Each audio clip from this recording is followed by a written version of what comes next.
I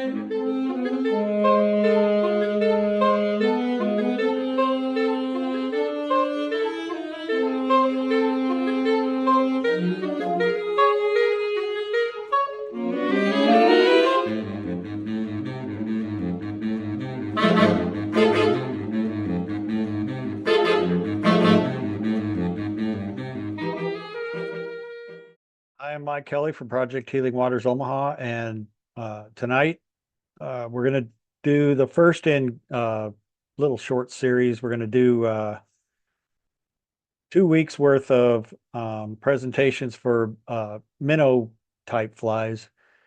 Uh, in this part of the country, one of the first things that starts really turning on to feed and everything is bass, maybe some early big crappie, but there's also smallmouth and white bass and wipers. And these flies that we're going to cover over this week and next week are minnow type flies, streamers that will kind of cover that kind of fishing. I watched last week's presentation where Bill Klumper was tying some flies, and I had planned on doing the Clouser Minnow this week from a long time back. So ironically, he did his version of a Clouser Minnow, and I think it'll play right into what we'll do tonight. He also did mention that he'd like to get into dry flies, and I haven't done a lot on dry flies, at least not traditional dry flies, very recently. So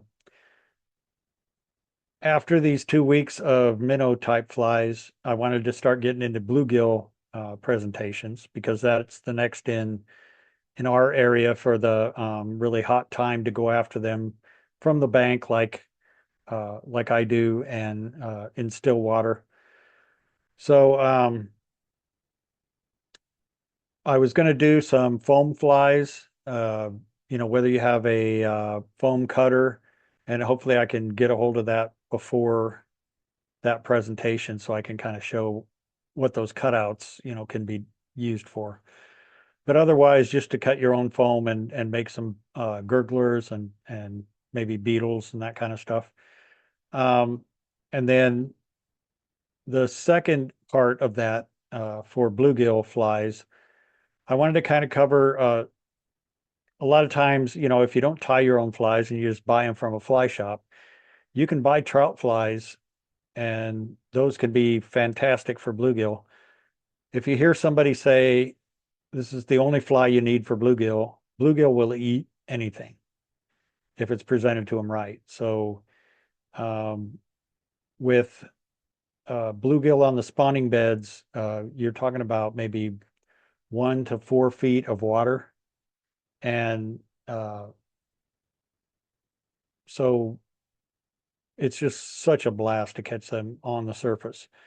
Big splash, you can watch the take, and it's just really exciting fishing. So I wanted to cover some dry flies that you can use for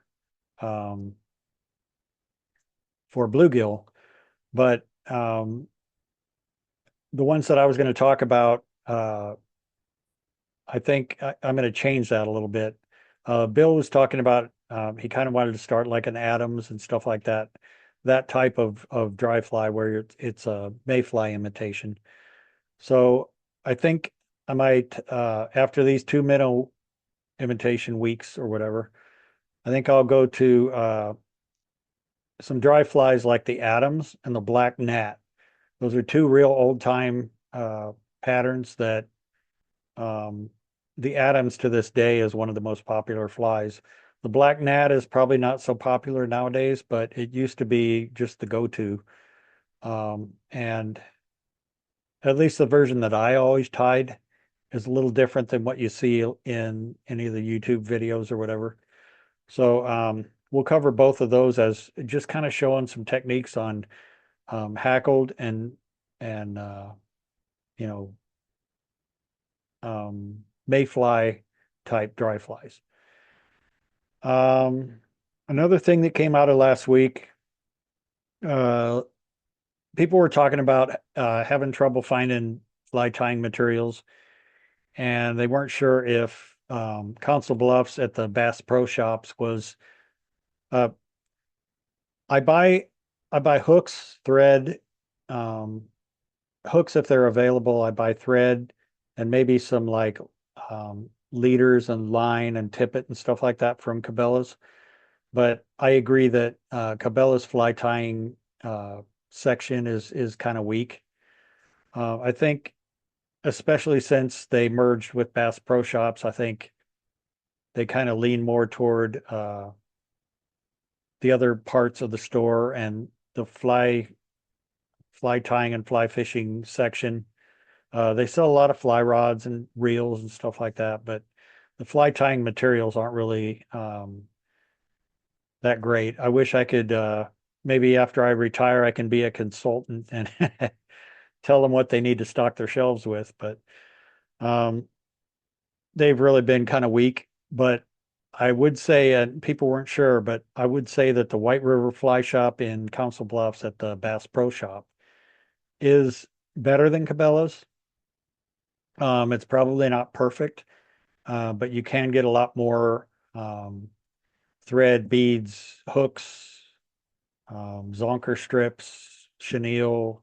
There's just a lot more to choose from. I think it's a bigger, at least it has been in the last few years, kind of a bigger area of um, more concentration on that fly shop. So that's just something to consider. So for tonight, we're going to start with a Zonker Minnow. It's to me, this is one of my favorite flies to tie. One of the first ones that I started working on. Um, I mostly learned how to tie from catalogs and, you know, looking at flies in catalogs and trying to figure out how they went together, and then buying the materials and doing my best to recreate it.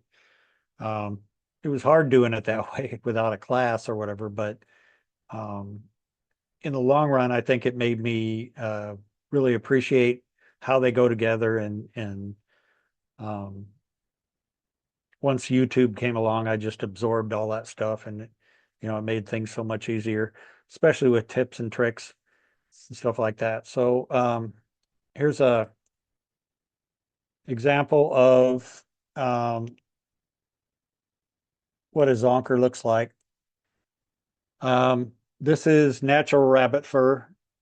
These are called zonker strips, and we'll get to the materials in a little bit. But it's basically rabbit fur that's cut. Um, if you like, if the rabbit's head was up here and the tail was back there, um, the hair lays back like this.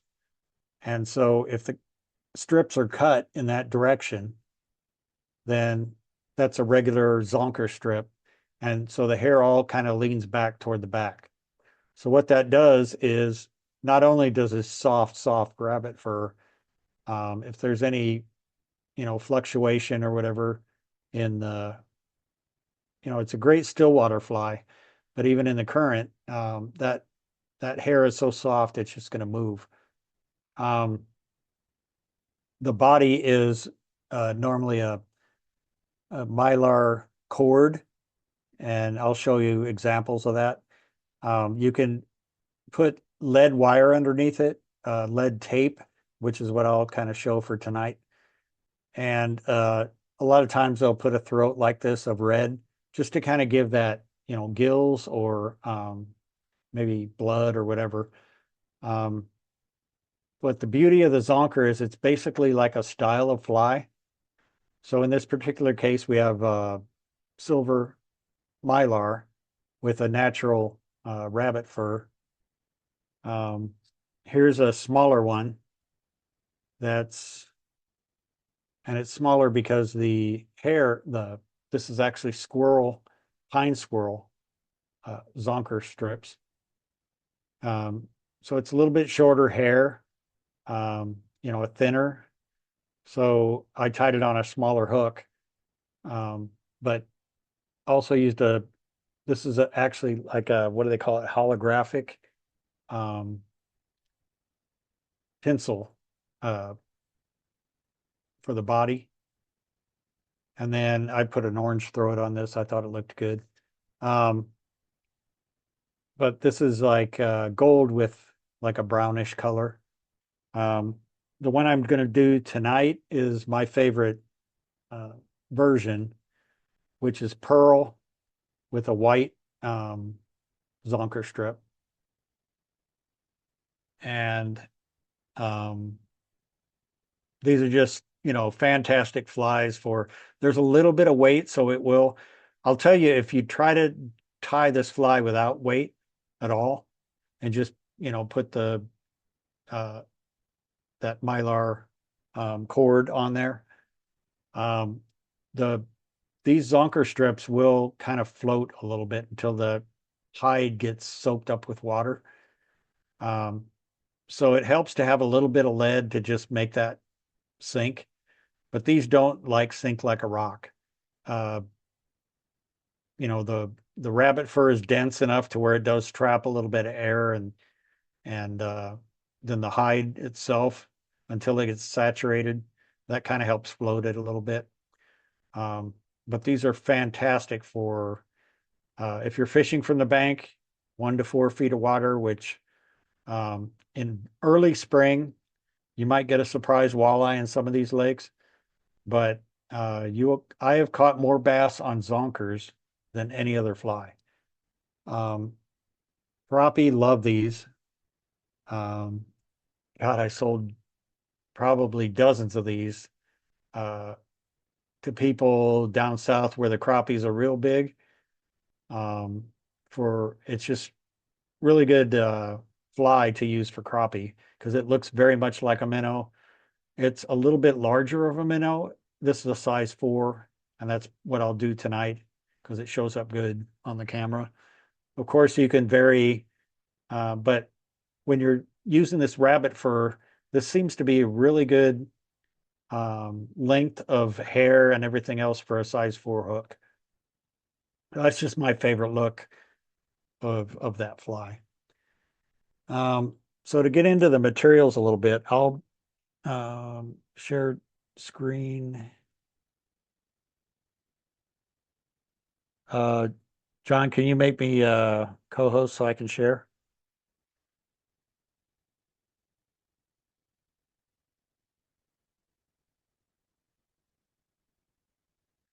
Try it again.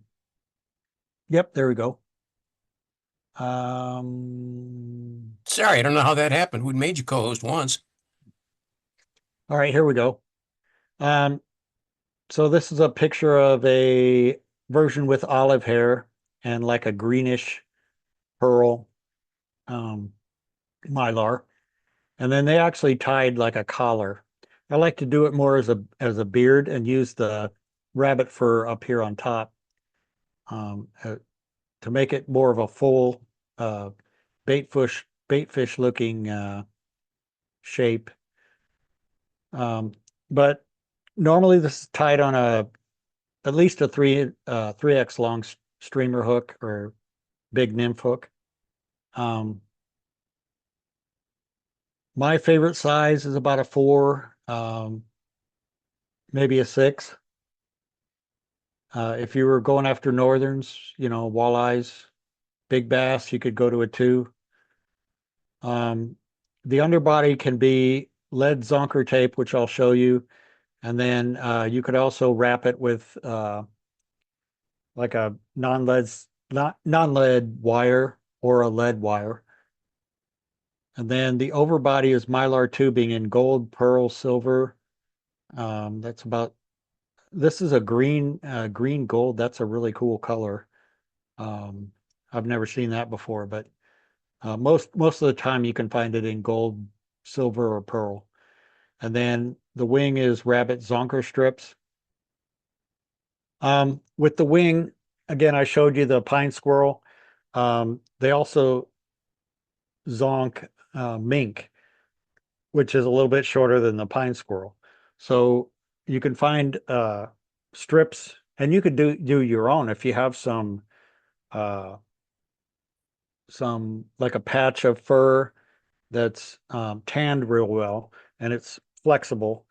You can cut your own strips. I'm going to get Dave Jacobs one of these days to, he's kind of been tinkering with a tool where you have razor blades with little spacers in between, and you can use that to cut even strips um, down a patch of hide. Um, but depending on the hair, if you're using rabbit hair, normally it's a two, maybe a four or a six size. And then the hackle is complementary of whatever I put complementary color of hackle, but meaning the hackle should either complement the body or in the case like my pearl one, uh, like a red throat. I did an orange throat on that other one. Um, so let me go to the materials camera and we'll start talking about the weird materials that this uses. So let me zoom. So this is what this gold is a good example. Um, this mylar cord, it's basically real small mylar tinsel, if you will, that's just woven around this cotton core. So there's like, geez, probably 20 or 30 cotton strings there that make up this core. And that's just woven around this core.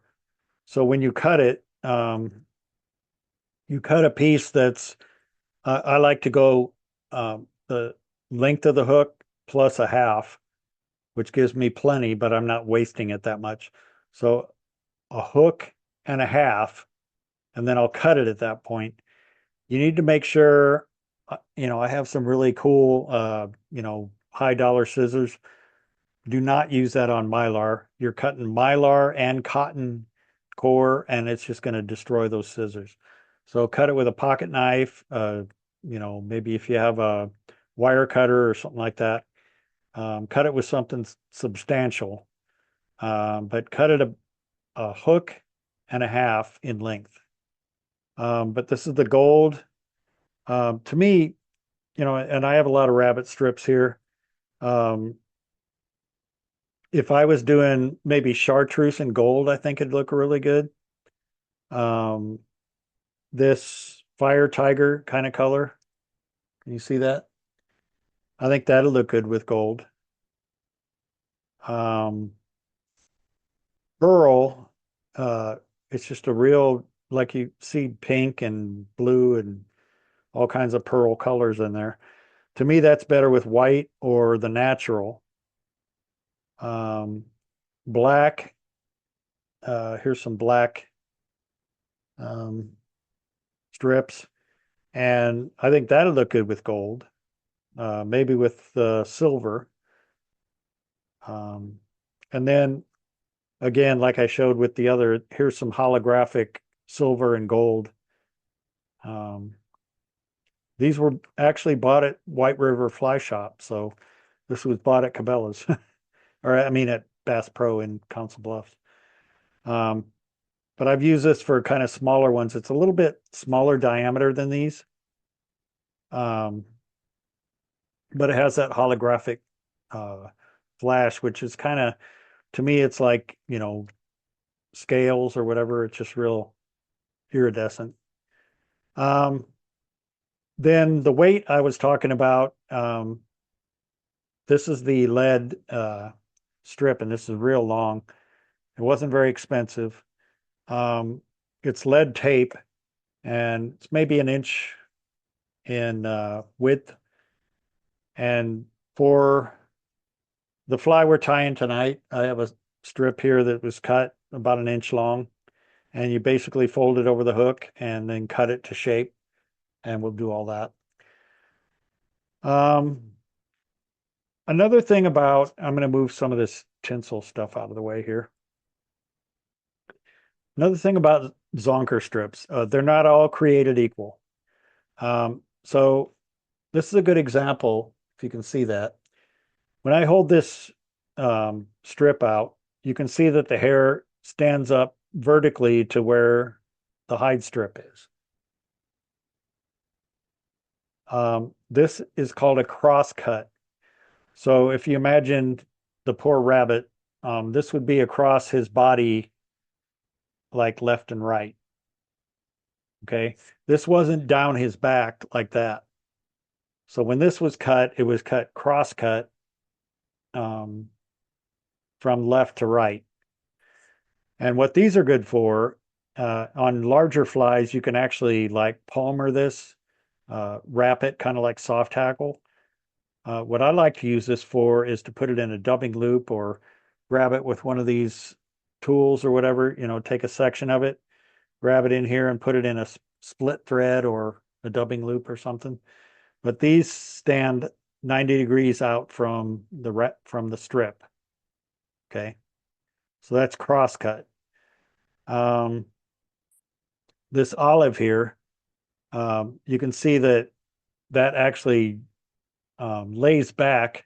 So it's maybe let me get it centered here.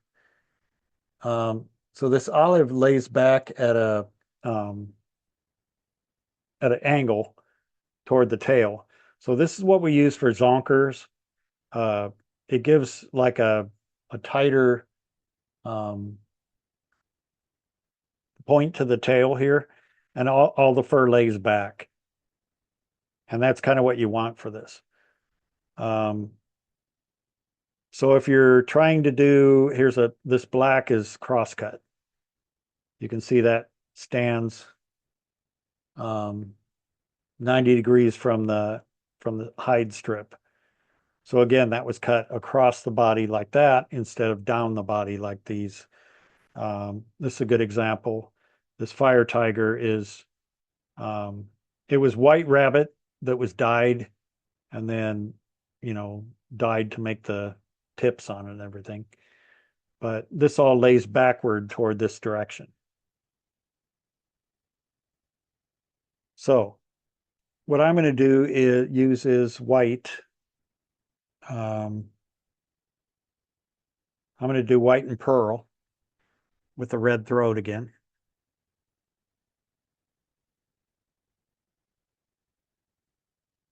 So let me switch cameras to device. Size 4, 3X long hook. And I'm going to start with a red thread that's 140 denier. And before I do that, though, we're going to talk about the lead tape. So if you can see that piece, I cut it longer than I needed. But the good thing about a size 4 hook as well is if you use the width of that lead strip, that ends up being perfect for the width of what that's going to be. So you can kind of lay it over there. You've got a little bit to make your head and everything in the front. I like to make this like at least an eye width back from there, which brings it back almost to the end of the shank. So that ends up being almost perfect. So what I'm going to do is take this plastic off the back, and it's actually sticky, so it sticks together. So I'm going to put that lead to where it's stuck together and squeeze it down to the hook. All right. So now I'm going to take an old pair of scissors, because lead will dull your scissors. And the first cut I'm going to make may not be precise, but I'm just going to kind of go from the eye back to the point of the hook and just make a cut and just get rid of most of that material just so I have a starting point. Now, I want kind of a minnow body shape. Maybe it's a little bit fuller up front. And to me, a curved scissors works good for this, but um, that's my oldest scissors. So, um, but I'm gonna, so I have kind of a little um, curve down in the front, but toward the back, I don't want to obscure that hook point. I want to be able to hook a fish. So I'm going to kind of use the curve of my scissors to come up like this and cut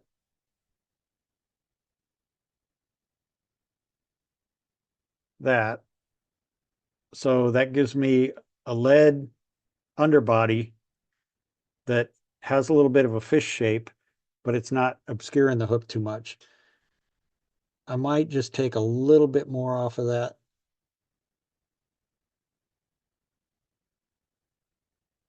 Like that. So that gives me a kind of a bait fish profile, but shouldn't get in the way. So now I cut ahead of time. I cut a piece of this pearl stuff off. So again, you know, the whole piece of it. And God, I've used this for years. You don't need a lot of this. Um, that's what the whole thing looks like. I took a piece and cut it to, if you look at this, that's like a hook, hook and a half, almost two hooks worth of stuff. So the first thing to do is just to grab that cotton string and just pull it out of the thing. So now you have a little hollow tube there. And I'm going to start my thread. And I'm going to start red back here. I just want a red. This is 140 denier because I don't want to, I'm holding down some thick rabbit hide. And I'm also holding down that mylar. So I think a 70 denier would probably be maybe a little bit light. So I'm just going to kind of leave a little bit of a, make sure that's nice and secure. Then I'm going to take that mylar tubing and just start to spread it over there. And then I'll get back toward my waiting thread.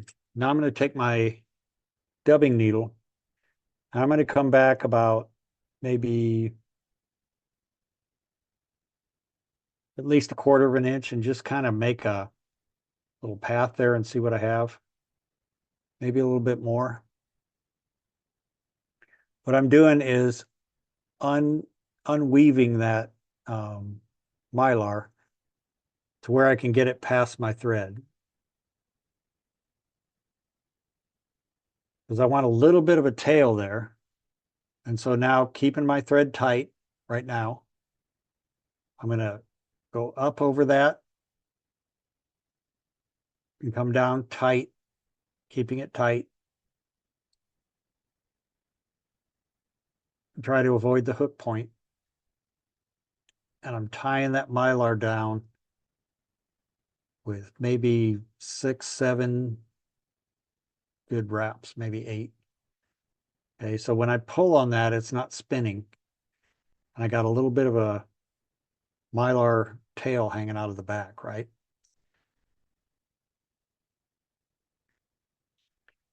So now the next step, I'm going to look at this strip, and sometimes they're cut a little weird, but you want to just take, you can see that this hair is pointing backwards. Am I zoomed in enough?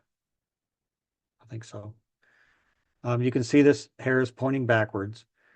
I want to kind of take, the hook shank is covered up by this mylar, but I want about a shank length. So from the bend to the eye, I want that to hang back over the tail. And then I'm going to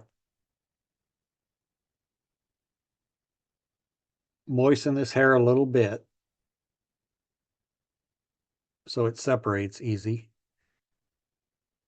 And then I'm going to lay that separation right there. Now, at this point, I'm pushing it a little bit towards me. If I turn my vise, I'm pushing it a little bit toward me, and my pointer finger is holding that rabbit strip so it doesn't spin around to the side. I'm going to do a real tight turn. Move that out of the way because I don't like to waste this Zonker strip material, so I'm not going to cut a piece and then start using it. So I got 2 good wraps there. I'm going to do maybe a third. Now I'm going to stand it up, and I'm going to take 1, 2, 3. I'm going to take some wraps right there. So that just went around the shank and the mylar.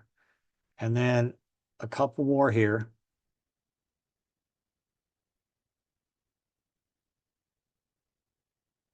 And I'm going to let my thread hang. Now, I know for this fly, the eye is actually right here where my thumb is. I'm going to go ahead and cut this a little bit long.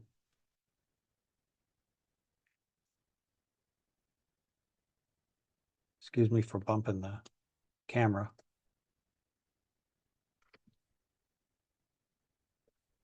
So now if I waste any, it's just going to be a little bit.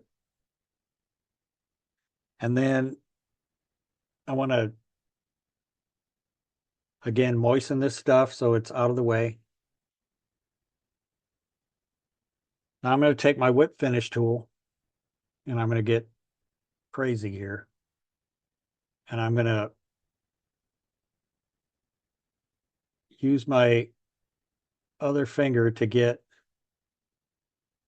allow that to go around all that material. Let me do that again. I just did a half hitch there. Pull that tight. I'm going to try it again.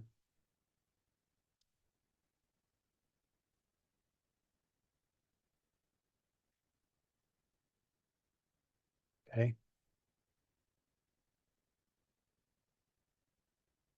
What I want to do is I want to whip finish this.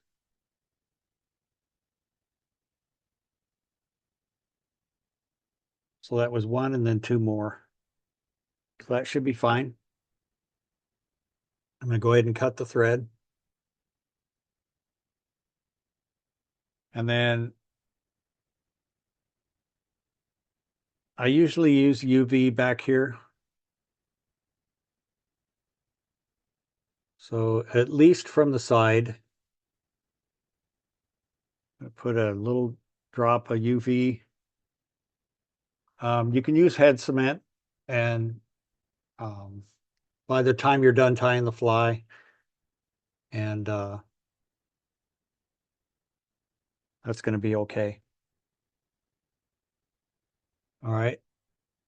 So now the next step, I'm going to hold this back with a clip. I can.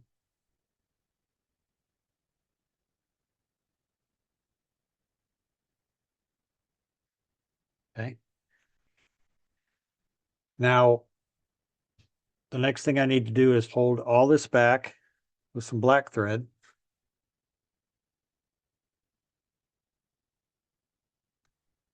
And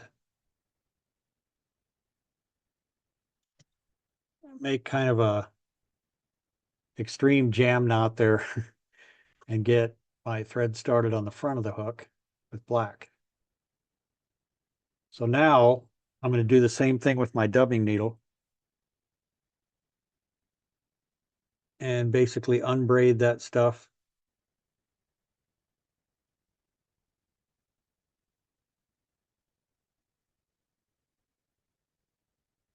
The eye of the hook is right here.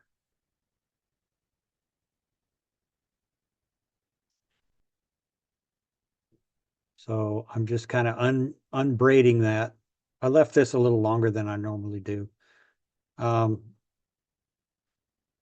now that now that that's unbraided and I can see where the eye is, I'm going to go ahead and pinch that. Take a couple loose wraps and just cinch that down.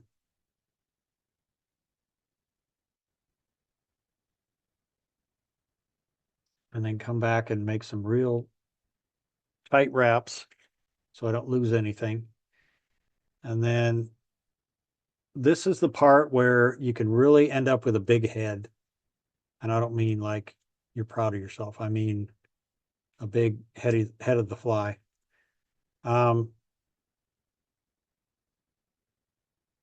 So again, I don't want to use my really good scissors because Mylar is really tough on that, but I think I got most of that back. I'm going to just try to tame that and tie it down a little bit here. So I think that's going to be decent. Okay. So at this point, I want to put, if I want some throat or whatever.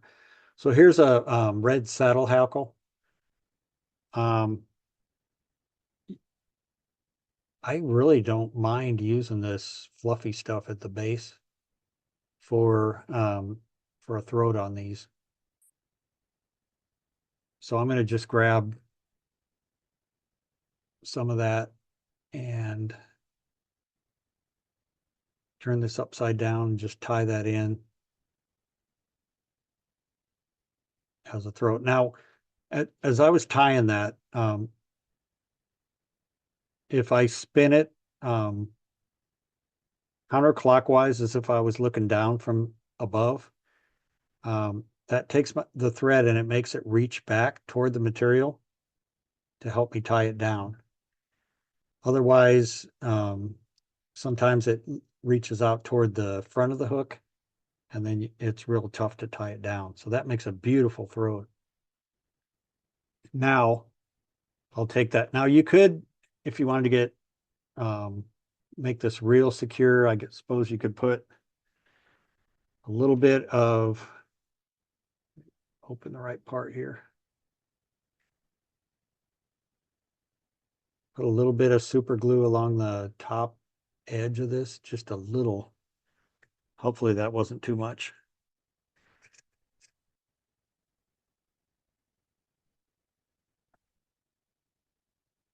And then when you lay this rabbit strip down,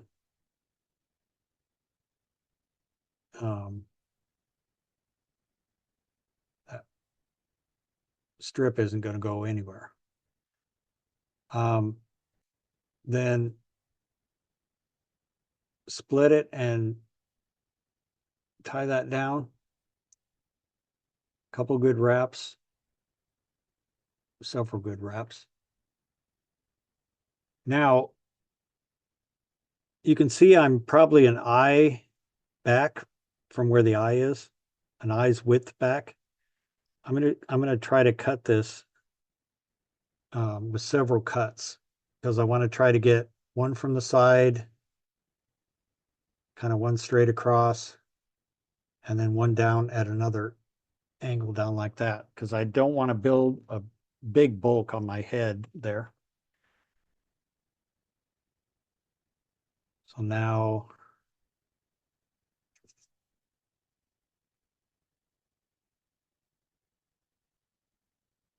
I will try to cover up all the white, all the materials there. This is 140 denier thread. So, gosh, if I was wearing my glasses, I'd be so much better off. There we go. I just about have it covered up. And for a Zonker, this is a really good sized head, actually. The other side has a little bit of stuff there. Right there. Okay, so I'm at the back of the head. I'm going to do a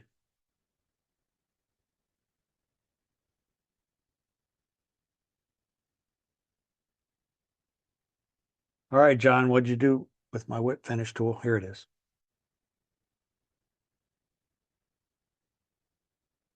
I'm gonna whip finish.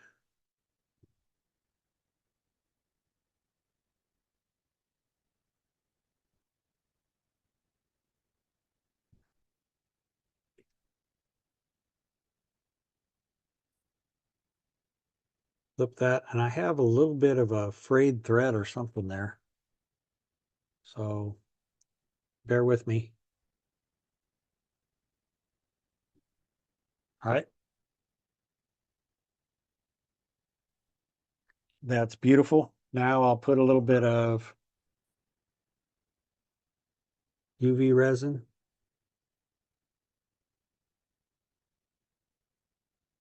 On that thread.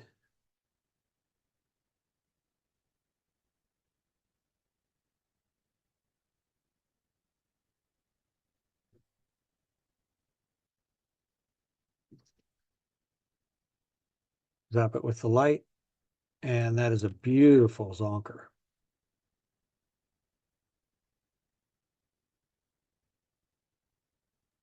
That is well done, Mike. It looks good.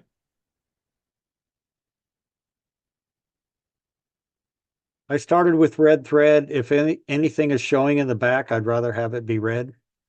Instead of black, it just seems awkward back there. What I would do is I just put a dab on one side of the UV. It might come back here and just add another little dollop on there just to make sure that thread's secure. Bass, crappie, white bass, wipers, they don't really have teeth like trout, but these will catch a lot of bass, a lot of crappie. So anywhere you can secure the thread, then secure it. But any questions on this Zonker? This was created by Dan Byford in the 1970s. He was a Colorado fly shop owner. And like I showed you, you could just change the color of the Mylar. You can change the color of the rabbit strip, or you can use squirrel mink in smaller sizes. Throat or no throat, but I just love that fluff from the bottom of a saddle hackle. I mean, that right there is probably the fly I'd pick out of my box first to use. So,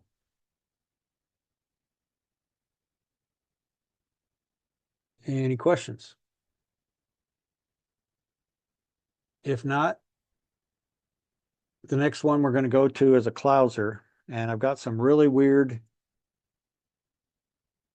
intricacies on the Clouser. So when you look at a Clouser Minnow, a lot of times it's in the vise like this. You wonder why the white's on top and the color's on the bottom, but the way that the lead eyes or whatever you're using for eyes, they normally weight the hook down. So the dark part of the bait fish is over the top and the belly is this white part. So this is a smaller one. I believe that's a size 10. Using olive with a white belly. And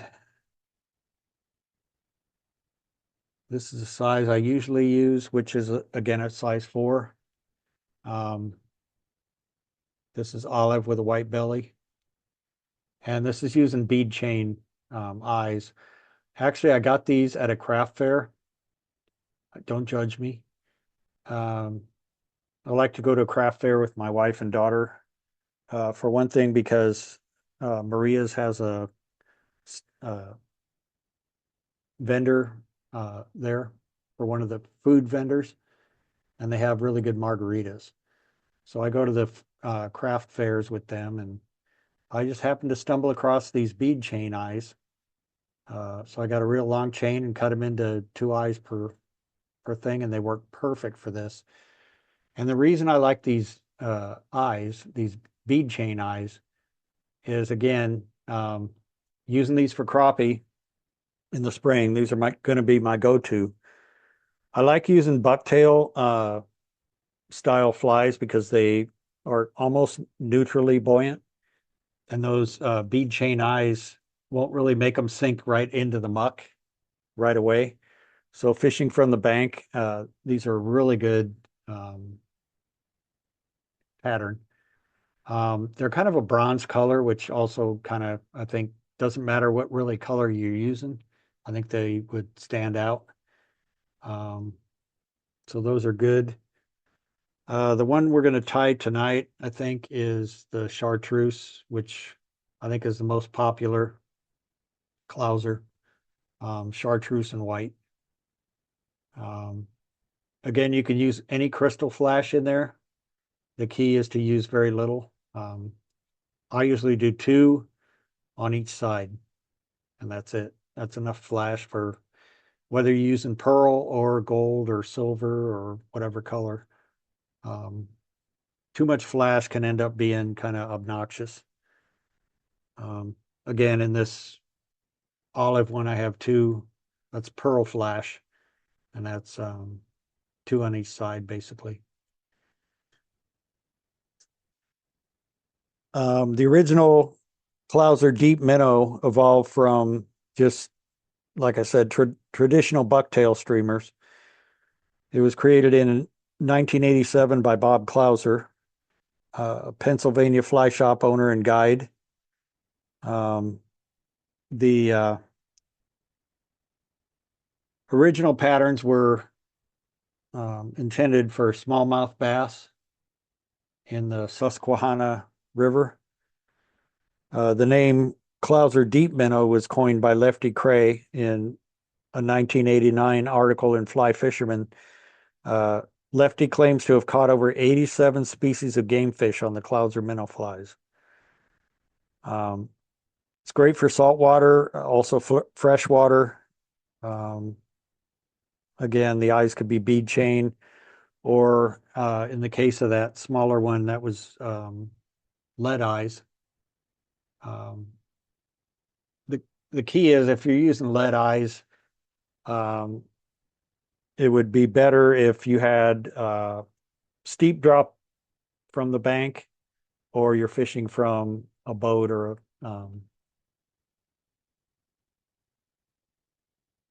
somewhere where you could where that fly could sink down real fast, and it's not going to get you down in the mud too fast.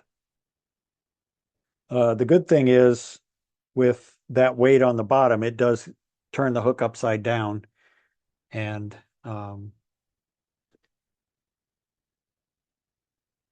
that makes it so it doesn't get snagged necessarily, but it will catch a bunch of moss and everything else if you're dragging it along the bottom.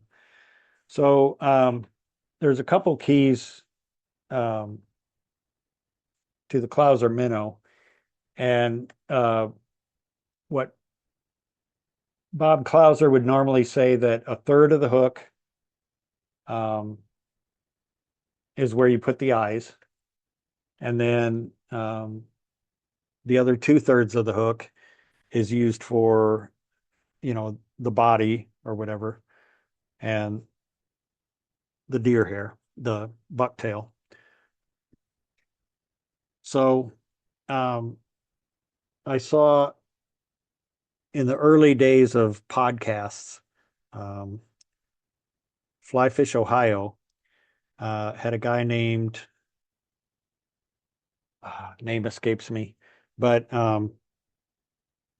he did a presentation on tying a Clouser minnow, and he talked about a hook it's a Mustad 33903, and it's a kink. Pardon me? Joe Cornwall.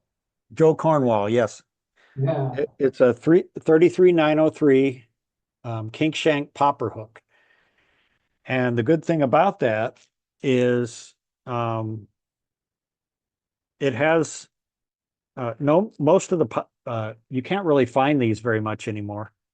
I bought them at, I think it was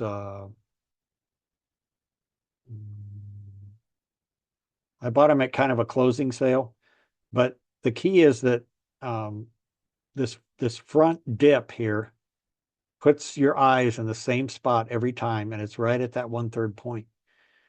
Most of the kink shank hooks that you buy nowadays only has one kink. It doesn't have that dip right there. So the 33903, if you can find these somewhere, I've got a container right here of size 4s. And then I also got size 10 in a smaller hook. But it lets you put that eyes in the same spot every time.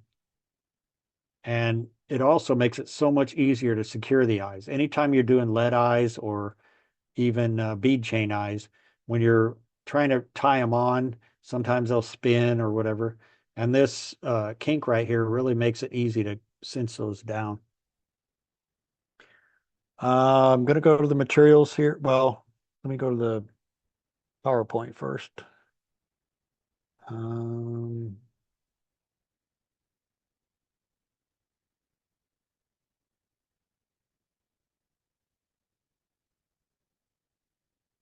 There it is. This shows an Umpqua U502. Pretty much most of the hooks that Bob Clouser would use is just a standard hook. For me, a 3X long hook works perfect. This looks like it's probably a 2X. You want the thread to be heavier because you're tying down bucktail, but also you don't want to add a lot of glue to this to protect the thread. So you want a heavier thread to make sure that it will kind of last a little bit. The wing is white and chartreuse bucktail, but you could use any color. You could use the natural brown from a white bucktail. You could use olive on top. You could use black and yellow, you could make it whatever you want. Then they call it underwing, but really it's just a couple of strands of crystal flash. And then the eyes are dumbbell eyes or bead chain or whatever you choose to use. So I'll stop that and back to the materials. So I've got a bunch of bucktail here. I'll show you on a white first. I didn't do this on purpose. It actually broke accidentally. But I think it was Jim Ferguson, talked about breaking your bucktail. Normally the hide on a bucktail is real stiff. And if you break it, this hair up here is good for certain flies. This hair is good for certain flies. And if you break it a third time, this is heavier hair that's might flare more. And so it could be, maybe it's sometimes longer as well. So that could be for some of the flies that you use for muskies and pike and stuff where they're kind of flared out a little bit. But most of the time what Bob Clouser talked about using was this hair in about, if this was all together, this hair in this section. Can you see that okay? In this section right here where it would be a third of the way down from the tip is where he talked about the Clouser hair. So again, if you wanted to use white for the bottom and this natural brown for the top, you could get it from there. This is a dyed chartreuse. And again, this I broke on purpose. But same thing, you could grab this hair from in here to use for the fly. You could use this darker hair for the top section or whatever. Or you could do chartreuse and white like what I'm going to do tonight. Also, another thing for the Clouser, If you don't have bead chain eyes or you don't have like lead eyes, these are some tungsten beads. I'm going to do a little quick experiment kind of thing here. I think another way to make these, I have a piece of mono here. I should do this on the other camera so it'll be a little easier to see.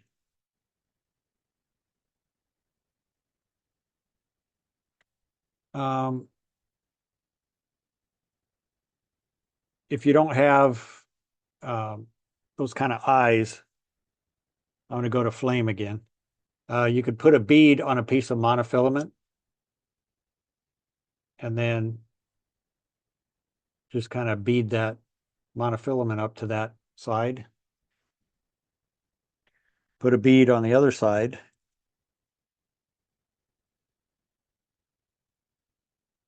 I'm just using an old hackle pliers that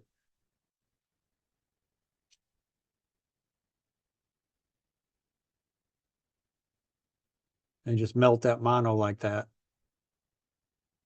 And then what you're left with, I think it's safe, is kind of a little, kind of sort of bead chain eyes there. So that's just another way to, I'll use that later.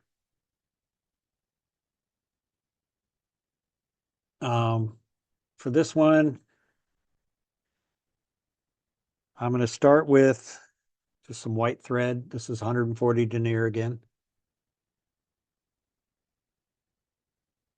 Just go ahead and start it up here by the eye.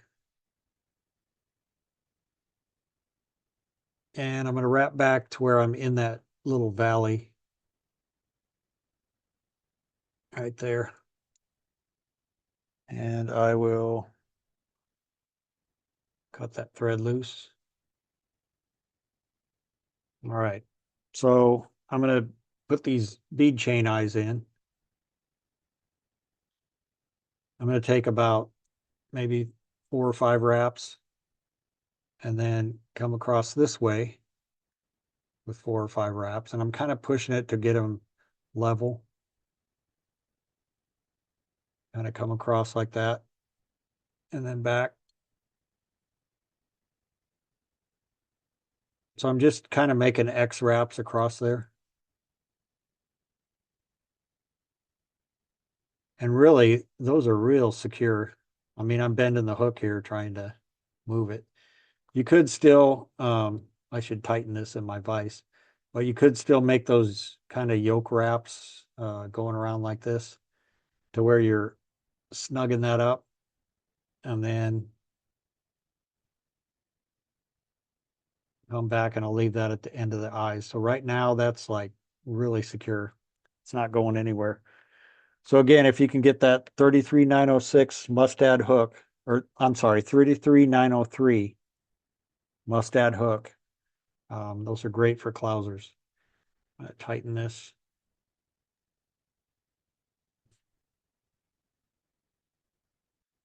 All right. Mike, Yes.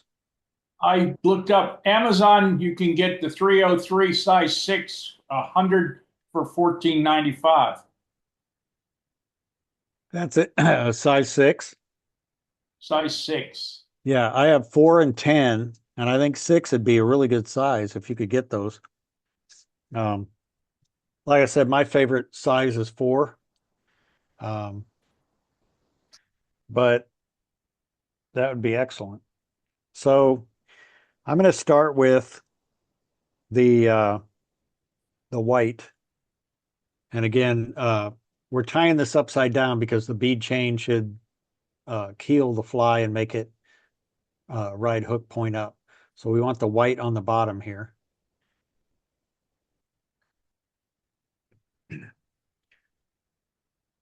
So I'm going to come over to my bucktail here, and I'm going to grab a goodly amount.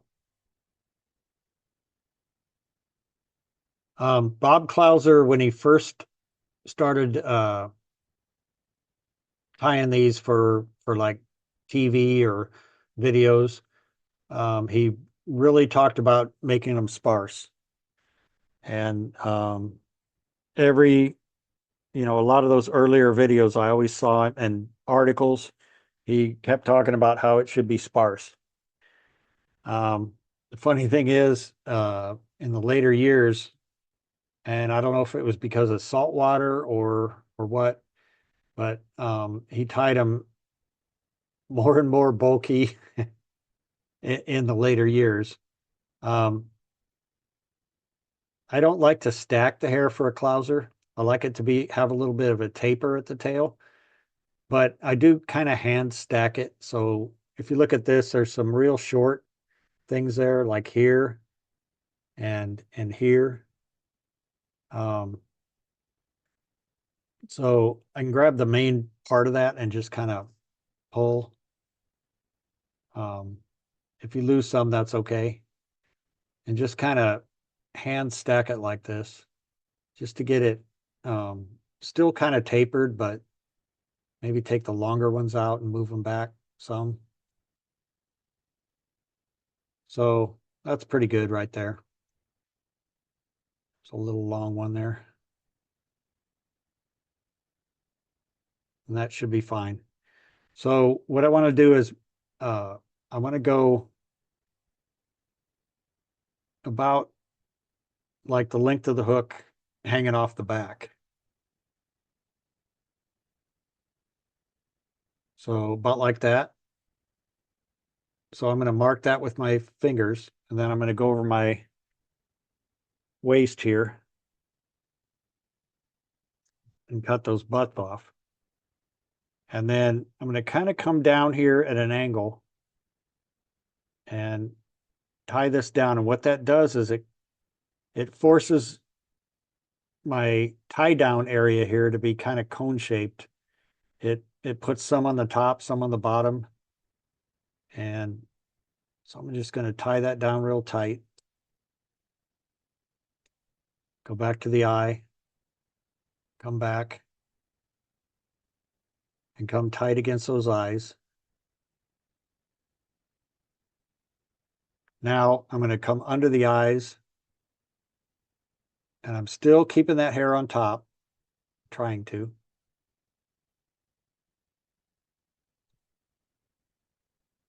And I'm going to come over that little hump right there. Okay. So now I've got my tail there. And I'm going to actually come out at a spiral like this. Tie it down. Come almost to the bend there. Take a couple wraps, and then I'm going to spiral forward. And this is the way the original was tied. Come back to the front. So now I'm going to turn it over. And this is where I bring in the crystal flash. This is from Hairline. You can get it from a lot of places. Again, I'll usually cut off a corner of the package. You can see that. And then just kind of reach in there and grab, I'm going to grab 2 of them. Pull them out of there. And then I can cut that loose.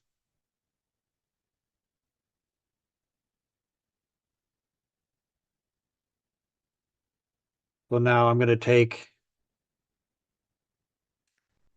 I'm back to the back of the eyes here. I'm going to take 2 of those and put them on my side, closest to me. Take a couple wraps, and then I'll turn it around. Bring those over. And take a couple wraps on, get everything together here.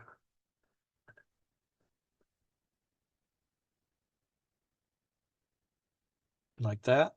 So I have basically 2 strands on one side, 2 strands on the other side, and I'll cut these to match, and I'll just throw the rest of this away.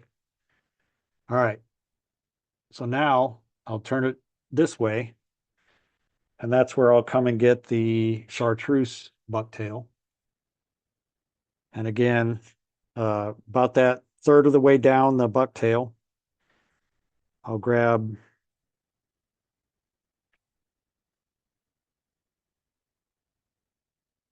with bucktail, it's kind of hard to say, you know, people say like a half a pencil diameter, and that never really meant too much to me. It's going to come with experience. If you have too much, you might have to waste some or put it in a hair stacker for use later or something. So again, I'm going to hand stack this. I have these longer ones out here. I'm just going to grab it like that and just kind of snap that away, and then fold everything else together. I'm going to lose some here. I'll just throw those away. Just kind of grab this and pull the shorter ones out, maybe get them in line. So I don't have a stacked, you know, even tips here, but it's kind of a little tapered appearance there. Now, I don't so much care which side of the hook this is on. I can split it later. But when you tie this portion on, again, you want to be back toward the front of the hook here. And then you want that to be the same as the white in length. So I'm going to mark it here. Cut off those butts. I'm going to come down at an angle here.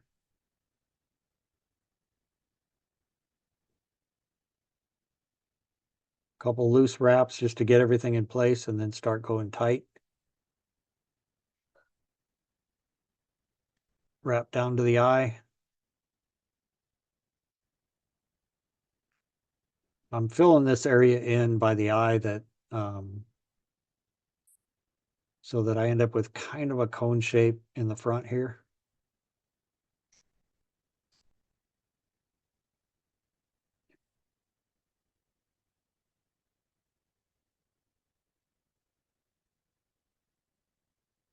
And then a couple wraps right behind the eye. And then I just want to finish it up here. So I might do a few whip finishes here. There's 5. Pull it tight. And I'm just kind of working my way forward here. And this isn't so much for strength, but just to kind of fill that area in. I think that's plenty. Go ahead and cut that loose.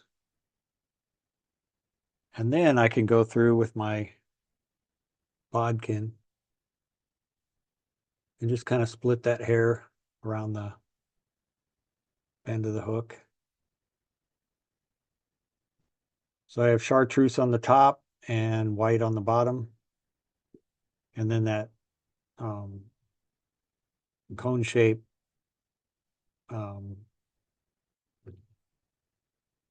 head in the front. You can use regular head cement again. I'll use the UV. And one thing with this, when you use darker, say I used like a dark olive or natural brown or something like that on this head, with white thread, it shows through. So if you have, again, the fly rides like this. So if you have darker on the top, that'll show through the that white thread.